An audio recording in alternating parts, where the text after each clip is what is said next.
Rail મુસાફરોમાં ticket ખરીદી અંગે જાગૃતિ વધારવાના હેતુથી પશ્ચિમ રેલવેના તમામ મંડળોમાં વાણિજ્ય વિભાગ દ્વારા 28 જાન્યુઆરી 2026થી 6 ફેબ્રુઆરી 2026 સુધી મેરી ટિકિટ મેરી શાન, વિકસિત ભારત માટે મારું યોગદાન નામનું વિશેષ જાગૃતિ અભિયાન ચલાવવામાં આવી રહ્યું છે. આ અભિયાનનો શુભારંભ મંડળ રેલ પ્રબંધક શ્રી દિનેશ વર્મા દ્વારા 28/1/2026ના રોજ સાંજે 5 કલાકે ભાવનગર ટર્મિનસ સ્ટેશન પરથી કરવામાં આવ્યું હતું. આ દરમિયાન તેમણે રેલ મુસાફરો સાથે સીધી વાતચીત કરી અને રેલવે દ્વારા કરવામાં આવતા સુધારાત્મક કાર્યો અંગે તેમની પ્રતિસાદ જાણવાનો પ્રયાસ કર્યો હતો, જેમાં મુસાફરો તરફથી સકારાત્મક પ્રતિભાવ મળ્યો અને તેઓ રેલવેના કાર્યોથી સંતુષ્ટ દેખાયા. કાર્યક્રમને સંબોધતા રેલ પ્રબંધક શ્રી દિનેશ વર્માએ રેલ મુસાફરોને અપીલ કરી કે તેઓ રેલ વન એપ, એટીવીએમ અથવા બુકિંગ કાઉન્ટર પરથી ટિકિટ લઈને જ મુસાફરી કરે.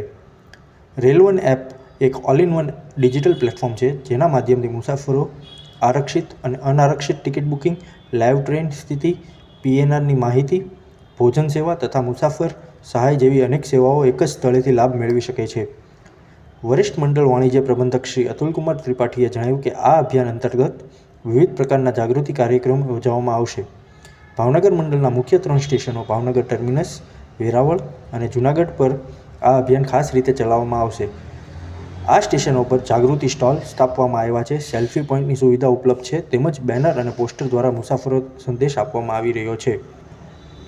સાથે નુક્કડ નાટક, વિડીયો સંદેશો અને સોશિયલ મીડિયા મારફતે પણ રેલ મુસાફરોને ટિકિટ લઈને મુસાફરી કરવા માટે પ્રોત્સાહિત કરવામાં આવશે.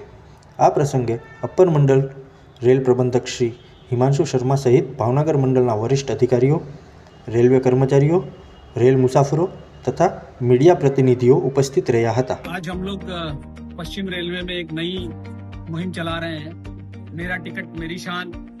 देश के प्रति वो अपनी जो रेल में यात्रा कर रहे हैं वो टिकट लेके यात्रा करें, ऐसा हम बताना चाहते हैं कि लोग को जागरूक करना चाहते हैं कि आप लोग जब भी टिकट लेके यात्रा करते हैं तो आप लोग भारतीय रेल को और इस देश को सहयोग करते हैं अपने आगे बढ़ने के लिए.